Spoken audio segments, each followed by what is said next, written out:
Hey friend, welcome to Ask Dr. Betters. We have a whole variety of what we call help and hope resources. If you'll go and visit us at markinc.org, markinc.org, you'll find all of those help and hope resources there. Or you can download our app, which is called Help and Hope, where you will find a whole variety of things that I believe will be helpful to you as you struggle with these common questions that we call life.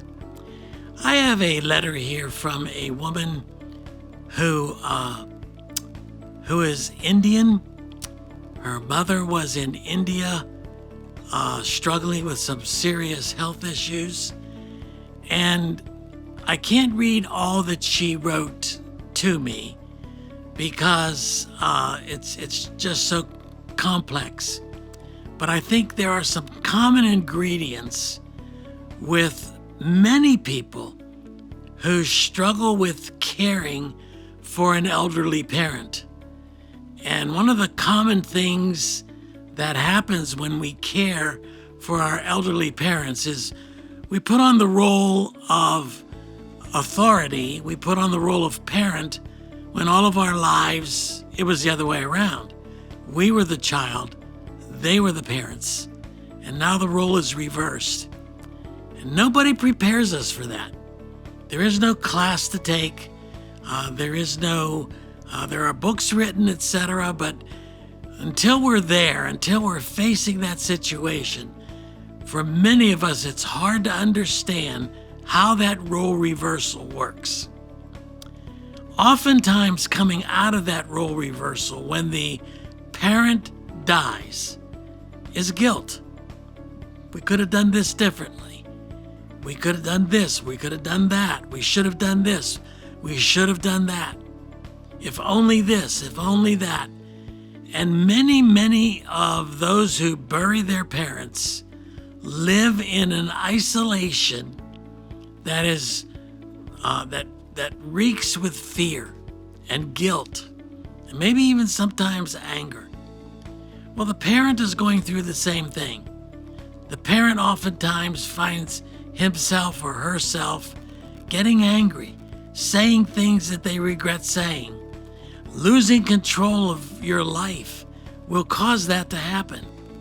When you're no longer in control, when you can't control your behavior or your environment or your health issues, sometimes that parent can become very angry, and there can be great tension between the parent and the caregiver.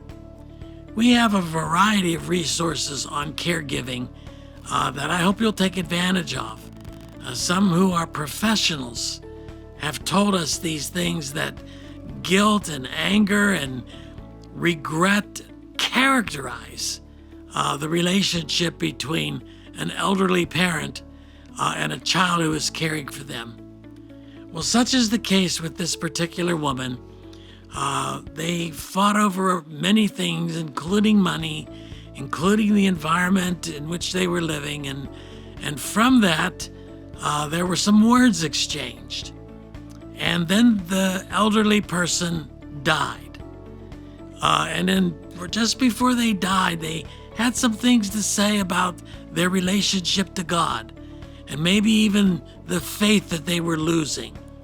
Even that is commonplace, because when we suffer so much, especially toward the end of our lives, and we're scared, we're afraid, we're downtrodden, we're maybe even depressed, we say things that are just coming out of a heart that is overflowing with pain. Sometimes that involves our relationship with God. Ultimately, friends, we have to entrust our loved ones into the hands of a merciful and loving God who does all things well. He knows the heart. He knows what part of that heart has been infected and affected by the illness or the long-term struggle with the process of dying. But to feel guilt, I think, is commonplace. It happens a lot with a lot of people who care for their elderly parents. In fact, I don't know of anybody who doesn't have some form of guilt, some form of, what if I had done this differently? That's just part of it. That's part of watching in the dying process with a helplessness that we cannot change the circumstances. It sounds like you did everything you knew how to do to make it as comfortable for her as you possibly could, but it wasn't enough. Nor would it have been enough, because she's in end stage. She's dying. She's losing control of her life. Of course she's going to be afraid. Of course she's going to be angry. And of course she's going to strike out at those closest to her, in this case, you. But you have to look at it this way. You did what you knew how to do. You spent a lot of time over in India trying to help her. You gave yourself, you gave up your own family here in the States to help her. So you did the best you knew how to do. You weren't trained to do this. Nobody told you how to do this. We broached the topic of end life with older relatives without any working knowledge of how to do it. So we do the best we know how to do. We put our faith and our trust in Jesus, who is the one giving us the strength that we need, giving them the strength that they need. You don't know what she did in her closing moments. You don't know what her root of faith was from years ago that came to fruition when she stood face to face with the Lord Jesus Christ. So you put your confidence in that. You did the best you knew how to do. And all of the guilt that comes usually comes because the evil one wants us to feel that guilt. He wants us to bear the pain.